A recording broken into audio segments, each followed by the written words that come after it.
我哋又係為咗乜而活？我亦都冇答案。我只係一個普通人，上學、返工啊。但係我厭倦呢種一成不變嘅生活，我寧願選擇離開，做自己想做嘅事，幫人哋影相啦，賺點外快。我以為我逃脫咗規則嘅束縛，但係我逃唔開生存嘅牢籠。我追求嘅所謂嘅自由，可能到頭來只係個偽命題。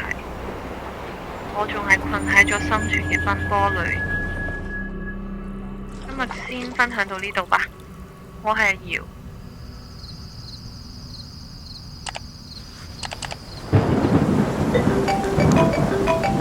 阿瑤，想講緊收啊！客戶話佢聽日一定要攞到。我連續收咗1個星期噶啦，能唔能夠換2日啊？唔想攞尾款你就休息試下。喂，我今晚繼續加班啊！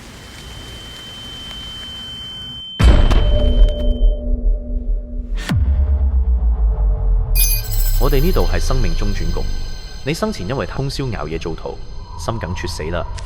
呢個係你下一世投胎嘅命格，攞咗就去報到啦。史學郎，冇其他選項咩？你活着嘅時候積得太少啦。如果你想要換命格，亦都唔係冇辦法。打工換功德就可以用功德嚟選命格。如果想做一個普通人，只需要60功德；想做一個普通有錢人，需要180功德；想做財富自由嘅有錢人，需要1000功德。咁我而家有幾多功德呢？30。如果我想做貓呢？做貓夠唔夠？想做貓需要1萬功德。做貓咁貴咩？咁我就只能打工做普通有錢人啦。希望下世唔使再返工啦。既然你生前係個攝影師，咁就去照相館啦。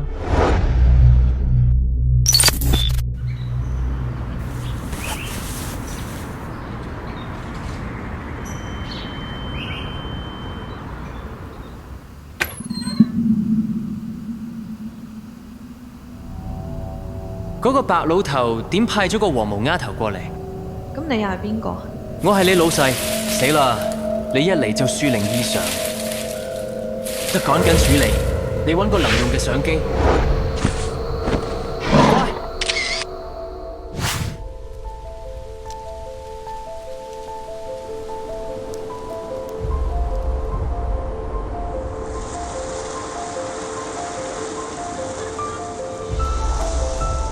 阿爸，我哋返嚟啦。照相館嘅底片可以喚醒佢哋嘅記憶，只有遺忘咗記憶嘅人，先至會變成妖靈嚟到網界。幫佢哋揾返記憶，佢哋就能夠返到正常世界。想返去？